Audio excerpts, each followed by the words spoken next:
खरीप हंगाम पीक विमा 2025 साठी 30 जिल्ह्यातील शेतकऱ्यांसाठी अखेरीस 1219 कोटी रुपये मंजूर झालेले आहेत आणि जिल्ह्यानुसार शेतकऱ्यांची यादी असेल किंवा किती रक्कम देण्यात आली आहे सर्व माहिती आपण आजच्या व्हिडिओमध्ये घेणार आहोत। हा टप्पा 1 असणार आहे। लक्षात घ्या शेतकरी मित्रांनो, अजूनही अनेक जिल्ह्यांमध्ये अनेक महसूल मंडळामध्ये कॅल्क्युलेशन दाखवत नाही आहे। कॅल्क्युलेशनची प्रक्रिया सुरू आहे। आपण याआधीच्या देखील अनेक व्हिडिओमध्ये याबाबतची माहिती घेतली आहे की अनेक ठिकाणी आक्षेप घेण्यात आले आहेत। सोलापूर जिल्ह्यामध्ये आजपासून कांदा पीक असेल किंवा इतरही अनेक पिकांबाबतचे कॅल्क्युलेशन रकमा दाखवायला सुरुवात झालेली आहे।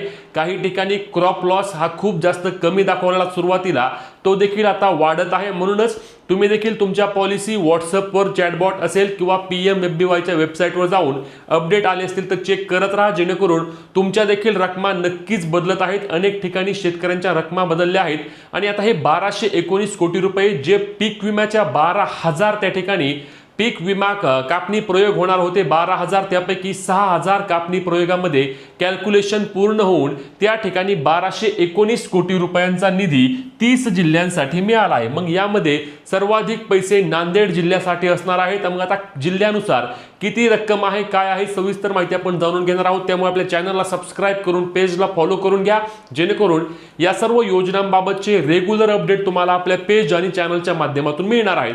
तर शेतकरी मित्रांनो, यामध्ये लक्षात घ्या, विभागानुसार माहिती घ्यायची झाल्यास मराठवाडा या विभागामध्ये जवळपास नांदेडसाठी 813 कोटी रुपयांचा निधी त्या ठिकाणी देण्यात आलेला आहे।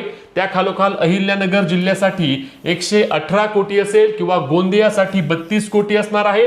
ठाण्यासाठी त्या ठिकाणी 5.58 कोटी अशा पद्धतीने निधी या ठिकाणी सरकारच्या वतीने मंजूर करण्यात आलेला आहे। आता इतर जिल्ह्यांबाबत माहिती घ्यायची झाल्यास बघा, यामध्ये जिल्ह्यानुसार अपडेट आता पश्चिम महाराष्ट्रामध्ये सोलापूर जिल्ह्यासाठी आतापर्यंत केवळ 6.84 कोटी रुपये एवढी पीक विम्याची रक्कम किंवा नुकसान भरपाई त्या ठिकाणी मंजूर झालेली आहे। मी आता देखील सांगितलं की सोलापूर जिल्ह्यामध्ये अनेक कॅल्क्युलेशनवर पीक विमा कंपन्यांनी आक्षेप घेतले होते, परंतु आता त्या ठिकाणी पीक विमाच्या रकमा ज्या आहेत, कॅल्क्युलेशन आहेत किंवा ज्या पॉलिसी आहेत त्या दिसायला सुरुवात झालेली आहे। आणि त्यामुळे तुम्ही काय करायचंय तर तुमच्या व्हॉट्सअप चॅटबॉटवर जाऊन तुमची स्वतःची त्या ठिकाणी पॉलिसी चेक करा, जेणेकरून तुमची किती रक्कम आहे, तुम्हाला किती पैसे येणार आहेत ते आपल्याला समजणार आहे। दुसरा मुद्दा जिल्हा कोणता आहे तर दुसरा आहे सातारा जिल्हा। सातारा जिल्ह्यामध्ये 3.62 कोटी रुपये, त्यानंतर सांगली जिल्ह्यासाठी त्या ठिकाणी 1.27 कोटी रुपये असणार आहेत। पुणे जिल्ह्यासाठी 1 कोटी रुपये। लक्षात घ्या, कोल्हापूर जिल्ह्यासाठी 27,000 केवळ। एकूण पश्चिम महाराष्ट्रासाठी 12.73 कोटी रुपयांचा निधी त्या ठिकाणी मंजूर झालेला आहे। आपण या देखील पाहिलं की एकूण जो 1219 कोटी आहेत त्यातील जवळपास 813 कोटी हा फक्त नांदेड जिल्ह्यासाठीचा असणार आहे। म्हणजे इतर अनेक ठिकाणी अनेक जिल्ह्यांसाठीचा निधी अजून वाढणार आहे। दुसऱ्या टप्प्यामध्ये अनेक आपल्याला या रकमा बदललेल्या दिसणार आहेत आणि त्यामुळे लगेच तुम्ही घाबरून जाऊ नका की आमच्या जिल्ह्यासाठी एवढी रक्कम कमी कसं काय, कारण हे मी तुम्हाला सांगितलं की 12,000 कापणी प्रयोगापैकी केवळ 6,000 त्या ठिकाणी कॅल्क्युलेशन झालेले आहेत आणि त्यांच्या ज्या रकमा आहेत, त्या ज्या मंजूर झालेल्या रकमा आहेत, त्या मंजूर रकमा आपण आता पाहत आहोत। अजूनही कॅल्क्युलेशनची प्रक्रिया सुरू आहे, अजूनही अनेक शेतकऱ्यांच्या रकमा बदलत आहेत, त्यामुळे लगेच तुम्ही घाबरून जाऊ नका। आता यामध्ये पुढील कोणते जिल्हे आहेत तर बघा, यामध्ये गोंदिया असणार आहे। गोंदियासाठी किती आहे तर 31 कोटी त्या ठिकाणी आहे। त्या खालोखाल वर्धा आहे, वर्ध्यासाठी 9.61 कोटी असणार आहे। त्या खालोखाल बुलढाणा आहे, बुलढाण्यासाठी 5.64 कोटी आहे। त्यानंतर भंडारा असणार आहे, भंडाऱ्यासाठी 4.33 कोटी आहे। अमरावती चंद्रपूरसाठी 2.60 कोटी आहे। त्या खालोखाल अमरावती जिल्हा असणार आहे, अमरावतीसाठी 2.50 कोटी आहे। त्यानंतर गडचिरोली आहे, गडचिरोलीसाठी 2.24 कोटी। नागपूर जिल्हा, नागपूरसाठी 1.94 कोटी। अकोला जिल्हा, अकोला जिल्ह्यासाठी 1.58 कोटी आणि वाशिम जिल्ह्यासाठी त्या ठिकाणी 1.09 कोटी, असे एकूण 62.53 कोटी रुपये निधी, एवढा निधी या ठिकाणी मंजूर झाला आहे किंवा आता शेतकऱ्यांच्या खात्यावरती रकमा जमा होणार आहेत। हे मी आधी देखील सांगितलं आणि परत देखील सांगतो की हे ज्या रकमा आहेत त्या रकमा बदलणार आहेत, म्हणजेच की हे टप्प्या 1चं कॅल्क्युलेशन आहे। अजून जवळपास निम्म्याहून अधिक कॅल्क्युलेशन बाकी आहेत आणि जेव्हा ज्या सर्व कॅल्क्युलेशन रकमा पूर्ण होतील त्यानंतर अजूनही जिल्ह्यानुसार याद्या बदलणार आहेत।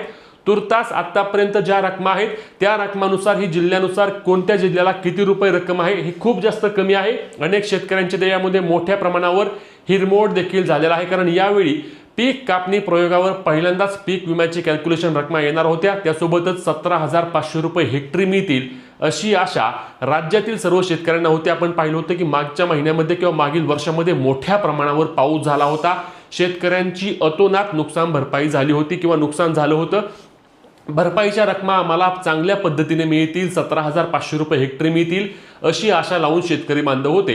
आणि यामध्ये शेतकऱ्यांची चूक देखील काहीच नाहीये। संपूर्ण राज्यभरामध्ये मोठ्या प्रमाणावर पाऊस झाला होता, अख्खा खरीप हंगाम शेतकऱ्याच्या हातून त्या ठिकाणी गेला होता आणि अशा परिस्थितीमध्ये शेतकऱ्यांना मोठी आशा या पीक विमा 2025 पासून होती। खरीप हंगामाचा पीक विमा आम्हाला चांगल्या पद्धतीने मिळेल, त्याचा उपयोग आम्ही खरीप 2026 साठी करू अशी आशा लावून शेतकरी बसले होते। परंतु क्रॉप लॉस खूप जास्त कमी दाखवला गेला आहे। आता काही जिल्ह्यांमध्ये त्याच्यामध्ये वाढ देखील होताना आपण पाहत आहोत, परंतु 4%, 5%, 6% हे नुकसान कधीही नसतं। लक्षात घ्या, नुकसानाची टक्केवारी ही मोठ्या प्रमाणावर होणे गरजेचं असणार आहे, तरच शेतकऱ्यांना काही प्रमाणामध्ये त्या ठिकाणी रक्कम मिळेल, अन्यथा अनेक शेतकरी यामध्ये नाराज होणार आहेत। मी आधी देखील सांगितलं तुम्हाला की सर्वाधिक कोणत्या जिल्ह्याला मिळाला निधी, तर 813 कोटी रुपये, 1219 पैकी 813 हा नांदेड जिल्ह्यासाठी आहे। आपण मागच्या व्हिडिओमध्ये देखील माहिती घेतली होती की नांदेड जिल्ह्यामधील जवळपास सर्व महसूल मंडळामध्ये कॅल्क्युलेशन पूर्ण झाले आहेत, शेतकऱ्यांना त्या ठिकाणी रकमा दिसत आहेत आणि शेतकऱ्यांना रकमा देखील चांगल्या प्रमाणामध्ये दिसत आहेत नांदेड जिल्ह्यातील सर्वच मंडळामध्ये।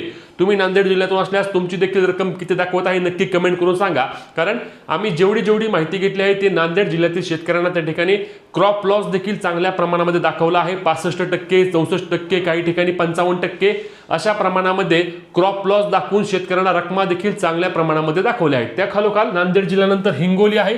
हिंगोलीसाठी 98.95 कोटी निधी असणार आहे। परभणीमध्ये देखील कॅल्क्युलेशन सुरू झाले होते, आपण पाहिलं होतं 63.78 कोटी एवढा पीक विमा त्या ठिकाणी परभणी जिल्हा असेल। त्यानंतर जालन्यासाठी 2.09 कोटी आणि छत्रपती संभाजीनगर 25 लाख। छत्रपती संभाजीनगरमध्ये आपण पाहिलं होतं की कॅल्क्युलेशन खूप जास्त उशिरा सुरू झाले आणि रकमा आताशी दाखवायला सुरुवात केली आहे।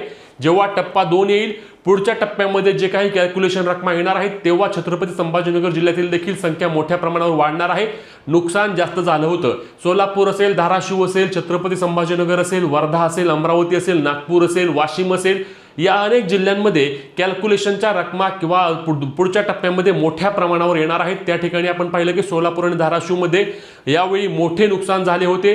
तिकडच्या देखील शेतकऱ्यांना पीक विम्यातून मोठ्या प्रमाणावर आशा आहे आणि तिकडे देखील पीक विमा भरपूर शेतकऱ्यांनी भरलेला होता, त्यामुळे यांना या पीक कापणी प्रयोगानंतर कॅल्क्युलेशन रकमा चांगल्या प्रमाणामध्ये मिळतील अशी आशा आहे आणि ते देखील पुढील टप्प्यामध्ये आपण पाहणार आहोत की कशा पद्धतीने हे कॅल्क्युलेशन होत आहे, कशा पद्धतीने शेतकऱ्यांना रकमा दाखवत आहेत। तुम्ही देखील तुमचा जिल्हा सांगून तुमच्या महसूल मंडळामध्ये किती कॅल्क्युलेशन रकमा दाखवत आहेत हे देखील आम्हाला कमेंटच्या माध्यमातून सांगायला विसरू नका। या योजना संदर्भातील म्हणजेच की पीक विमा असेल या संदर्भातील सर्व सविस्तर अपडेट आपण पुढील व्हिडिओमध्ये देखील जाणून घेणार आहोत। त्यासोबत ठाणेमध्ये आपण पाहिलं की 118 कोटी दाखवलेला आहे, पालघरमध्ये त्या ठिकाणी 15.34 कोटी आहे, रायगड जिल्ह्यासाठी 2.0 कोटी आहे, सिंधुदुर्गसाठी 23 लाख आहे आणि रत्नागिरीसाठी 7 लाख आहे। अशा पद्धतीने आहे। अहिल्यानगरसाठी 198.35 कोटी, अहिल्यानगरमध्ये देखील चांगल्या प्रमाणामध्ये आता कॅल्क्युलेशन रकमा दाखवायला सुरुवात झाली आहे। नाशिकमध्ये 8.68 कोटी असणार आहे, नंदुरबारमध्ये 2.09 कोटी, जळगावमध्ये 1.6 कोटी आणि धुळ्यामध्ये 1.03 कोटी अशा पद्धतीने त्या ठिकाणी पीक विमा कॅल्क्युलेशन रकमा किंवा पीक विम्याची मंजूर झालेला आहे आणि शेतकऱ्यांच्या खात्यावरती या रकमा आता जमा व्हायला सुरुवात होईल। 3 ते 4 दिवसांच्या कालावधीमध्ये शेतकऱ्यांना या रकमा मिळतील असे देखील कृषी विभाग किंवा पीक विमा कंपन्यांच्या वतीने सांगण्यात आलेले आहे। मी आधी देखील सांगितलं की तुमच्या महसूल मंडळामध्ये अथवा तुमचा पीक विमा किती दाखवत आहे नक्की कमेंट करून सांगा। ही महत्त्वाची व्हिडिओ जास्तीत जास्त शेतकरी मित्रांपर्यंत शेअर करून अशाच कामाच्या माहितीसाठी आणि पुढील सर्व अपडेटसाठी आपल्या हक्काच्या पेजला फॉलो आणि तेवढ्याच हक्काने आपल्या चॅनलला सबस्क्राइब करायला विसरू नका। भेटूया पुढच्या व्हिडिओमध्ये, तोपर्यंत जय महाराष्ट्र।